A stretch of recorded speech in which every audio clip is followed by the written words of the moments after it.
नासे रोग हरै सब पीरा, जो सुमिरै हनुमत बलबीरा। जय जय श्री सीताराम, जय बालाजी महाराज। प्रिय भक्तों, आज हम आपको परमवीर श्री हनुमान जी महाराज का एक ऐसा महाशक्तिशाली मंत्र बताने जा रहे हैं जिसे नकारे नहीं। यह मंत्र अपने चमत्कार से तुम्हारे जीवन में सुख, समृद्धि तथा खुशहाली लेकर आएगा। तुम्हारा हर एक काम सफल होना शुरू हो जाएगा तथा तुम्हारे जीवन से गरीबी का नामो निशान मिट जाएगा। सच्चे मन से तुम जो भी बजरंगबली महाराज से मांगोगे वह तुम्हें शीघ्र ही मिल जाएगा। तुम्हारी लाखों करोड़ों की इच्छा पलक झपकते ही पूरी हो जाएगी।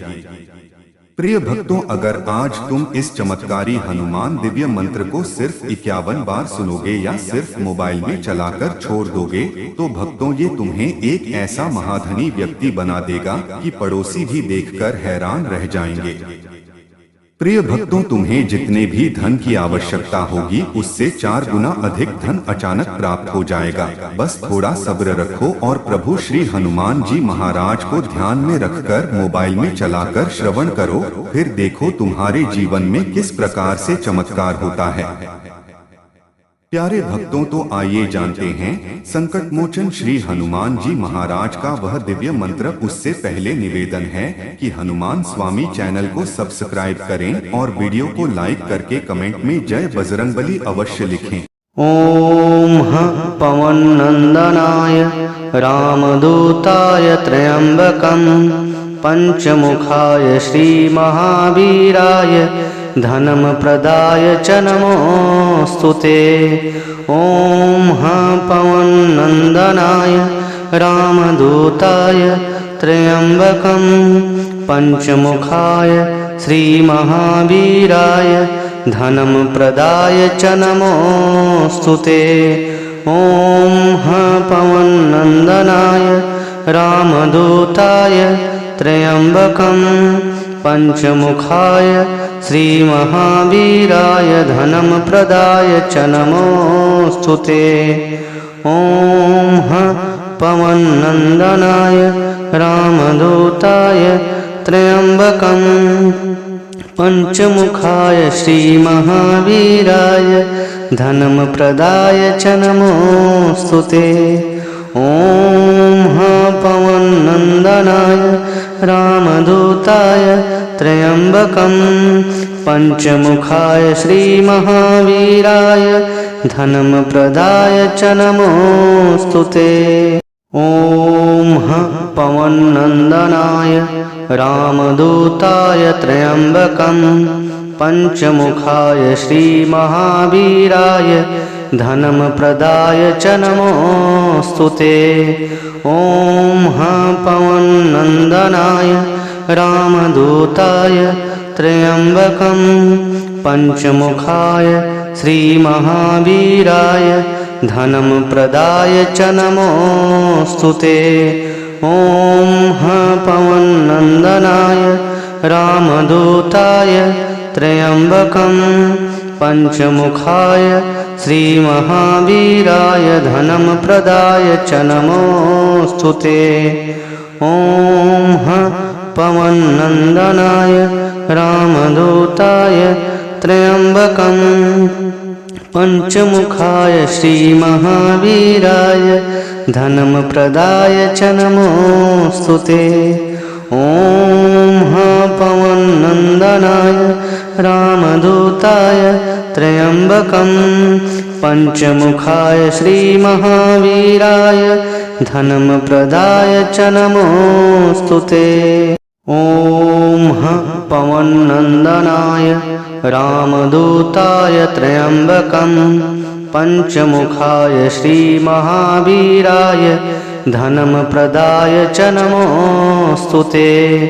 ओम पवन नंदनाय रामदूताय त्र्यंबकं पंचमुखाय श्री महावीराय धनम प्रदाय च नमोस्तुते। ओम पवन नंदनाय रामदूताय त्र्यंबकं पंचमुखाय श्रीमहावीराय धनं प्रदाय च नमोऽस्तु ते। ॐ पवननन्दनाय रामदूताय त्र्यम्बकं पंचमुखाय श्रीमहावीराय धनं प्रदाय च नमोऽस्तु ते। ॐ पवननन्दनाय रामदूताय त्र्यम्बकं पंचमुखाय श्रीमहावीराय धनं प्रदाय च नमोऽस्तु ते। ॐ पवननन्दनाय रामदूताय त्र्यम्बकं पंचमुखाय श्रीमहावीराय धनं प्रदाय च नमोऽस्तु ते। ॐ पवननन्दनाय रामदूताय त्र्यम्बकं पंचमुखाय श्रीमहावीराय धनं प्रदाय च नमोऽस्तु ते। ॐ पवननन्दनाय रामदूताय त्र्यम्बकं पंचमुखाय श्रीमहावीराय धनं प्रदाय च नमोऽस्तु ते। ॐ पवननन्दनाय रामदूताय त्र्यम्बकं पंचमुखाय श्रीमहावीराय धनं प्रदाय च नमोऽस्तु ते। ॐ पवननन्दनाय रामदूताय त्र्यम्बकं पंचमुखाय श्रीमहावीराय धनं प्रदाय च नमोऽस्तु ते। ॐ पवननन्दनाय रामदूताय त्र्यम्बकं पंचमुखाय श्रीमहावीराय धनं प्रदाय च नमोऽस्तु ते। ॐ पवननन्दनाय रामदूताय त्र्यम्बकं पंचमुखाय श्रीमहावीराय धनं प्रदाय च नमोऽस्तु ते। ॐ पवननन्दनाय रामदूताय त्र्यम्बकं पंचमुखाय श्रीमहावीराय धनं प्रदाय च नमोऽस्तु ते। ॐ पवननन्दनाय रामदूताय त्र्यम्बकं पंचमुखाय श्रीमहावीराय धनं प्रदाय च नमोऽस्तु ते। ॐ पवननन्दनाय रामदूताय त्र्यम्बकं पंचमुखाय श्रीमहावीराय धनं प्रदाय च नमोऽस्तु ते। ॐ पवननन्दनाय रामदूताय त्र्यम्बकं पंचमुखाय श्रीमहावीराय धनं प्रदाय च नमोऽस्तु ते। ॐ पवननन्दनाय रामदूताय त्र्यम्बकं पंचमुखाय श्रीमहावीराय धनं प्रदाय च नमोऽस्तु ते। ॐ पवननन्दनाय रामदूताय त्र्यम्बकं पंचमुखाय श्रीमहावीराय धनं प्रदाय च नमोऽस्तु ते। ॐ पवननन्दनाय रामदूताय त्र्यम्बकं पंचमुखाय श्रीमहावीराय धनं प्रदाय च नमोऽस्तु ते। ॐ पवननन्दनाय रामदूताय त्र्यम्बकं पंचमुखाय श्रीमहावीराय धनं प्रदाय च नमोऽस्तु ते। ॐ पवननन्दनाय रामदूताय त्र्यम्बकं पंचमुखाय श्रीमहावीराय धनं प्रदाय च नमोऽस्तु ते। ॐ पवननन्दनाय रामदूताय त्र्यम्बकं पंचमुखाय श्रीमहावीराय धनं प्रदाय च नमोऽस्तु ते। ॐ पवननन्दनाय रामदूताय त्र्यम्बकं पञ्चमुखाय श्रीमहावीराय धनं प्रदाय च नमोऽस्तु ते। ॐ पवननन्दनाय रामदूताय त्र्यम्बकं पञ्चमुखाय श्रीमहावीराय धनं प्रदाय च नमोऽस्तु ते। ॐ पवननन्दनाय रामदूताय त्र्यम्बकं पञ्चमुखाय श्रीमहावीराय धनं प्रदाय च नमोऽस्तु ते। ॐ पवननन्दनाय रामदूताय त्र्यम्बकं पञ्चमुखाय श्रीमहावीराय धनं प्रदाय च नमोऽस्तु ते।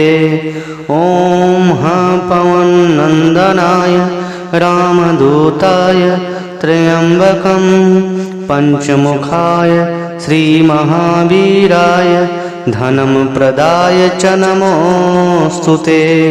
ॐ पवननन्दनाय रामदूताय त्र्यम्बकं पञ्चमुखाय श्रीमहावीराय धनं प्रदाय च नमोऽस्तु ते। ॐ पवननन्दनाय रामदूताय त्र्यम्बकं पञ्चमुखाय श्रीमहावीराय धनं प्रदाय च नमोऽस्तु ते। ॐ पवननन्दनाय रामदूताय त्र्यम्बकं पञ्चमुखाय श्रीमहावीराय धनं प्रदाय च नमोऽस्तु ते। ॐ पवननन्दनाय रामदूताय त्र्यम्बकं पञ्चमुखाय श्रीमहावीराय धनं प्रदाय च नमोऽस्तु ते। ॐ पवननन्दनाय रामदूताय त्र्यम्बकं पञ्चमुखाय श्रीमहावीराय धनं प्रदाय च नमोऽस्तु ते। ॐ पवननन्दनाय रामदूताय त्र्यम्बकं पञ्चमुखाय श्रीमहावीराय धनं प्रदाय च नमोऽस्तु ते। ॐ पवननन्दनाय रामदूताय त्र्यम्बकं पञ्चमुखाय श्रीमहावीराय धनं प्रदाय च नमोऽस्तु ते। ॐ पवननन्दनाय रामदूताय त्र्यम्बकं पञ्चमुखाय श्रीमहावीराय धनं प्रदाय च नमोऽस्तु ते। ॐ पवननन्दनाय रामदूताय त्र्यम्बकं पञ्चमुखाय श्रीमहावीराय धनं प्रदाय च नमोऽस्तु ते। ॐ पवननन्दनाय रामदूताय त्र्यम्बकं पञ्चमुखाय श्रीमहावीराय धनं प्रदाय च नमोऽस्तु ते। ॐ पवननन्दनाय रामदूताय त्र्यम्बकं पञ्चमुखाय श्रीमहावीराय धनं प्रदाय च नमोऽस्तु ते। ॐ पवननन्दनाय रामदूताय त्र्यम्बकं पञ्चमुखाय श्रीमहावीराय धनं प्रदाय च नमोऽस्तु ते। ॐ पवननन्दनाय रामदूताय त्र्यम्बकं पञ्चमुखाय श्रीमहावीराय धनं प्रदाय च नमोऽस्तु ते। ॐ पवननन्दनाय रामदूताय त्र्यम्बकं पञ्चमुखाय श्रीमहावीराय धनं प्रदाय च नमोऽस्तु ते। ॐ पवननन्दनाय रामदूताय त्र्यम्बकं पञ्चमुखाय श्रीमहावीराय धनं प्रदाय च नमोऽस्तु ते। ॐ पवननन्दनाय रामदूताय त्र्यम्बकं पञ्चमुखाय श्रीमहावीराय धनं प्रदाय च नमोऽस्तु ते। ॐ पवननन्दनाय रामदूताय त्र्यम्बकं पञ्चमुखाय श्रीमहावीराय धनं प्रदाय च नमोऽस्तु ते। ॐ पवननन्दनाय रामदूताय त्र्यम्बकं पञ्चमुखाय श्रीमहावीराय धनं प्रदाय च नमोऽस्तु ते। ॐ पवननन्दनाय रामदूताय त्र्यम्बकं पञ्चमुखाय श्रीमहावीराय धनं प्रदाय च नमोऽस्तु ते। ॐ पवननन्दनाय रामदूताय त्र्यम्बकं पञ्चमुखाय श्रीमहावीराय धनं प्रदाय च नमोऽस्तु ते। ॐ पवननन्दनाय रामदूताय त्र्यम्बकं पञ्चमुखाय श्रीमहावीराय धनं प्रदाय च नमोऽस्तु ते। ॐ पवननन्दनाय रामदूताय त्र्यम्बकं पञ्चमुखाय श्रीमहावीराय धनं प्रदाय च नमोऽस्तु ते। ॐ पवननन्दनाय रामदूताय त्र्यम्बकं पञ्चमुखाय श्रीमहावीराय धनं प्रदाय च नमोऽस्तु ते। ॐ पवननन्दनाय रामदूताय त्र्यम्बकं पञ्चमुखाय श्रीमहावीराय धनं प्रदाय च नमोऽस्तु ते। ॐ पवननन्दनाय रामदूताय त्र्यम्बकं पञ्चमुखाय श्रीमहावीराय धनं प्रदाय च नमोऽस्तु ते। ॐ पवननन्दनाय रामदूताय त्र्यम्बकं पञ्चमुखाय श्रीमहावीराय धनं प्रदाय च नमोऽस्तु ते। ॐ पवननन्दनाय रामदूताय त्र्यम्बकं पञ्चमुखाय श्रीमहावीराय धनं प्रदाय च नमोऽस्तु ते। ॐ पवननन्दनाय रामदूताय त्र्यम्बकं पञ्चमुखाय श्रीमहावीराय धनं प्रदाय च नमोऽस्तु ते। ॐ पवननन्दनाय रामदूताय त्र्यम्बकं पञ्चमुखाय श्रीमहावीराय धनं प्रदाय च नमोऽस्तु ते।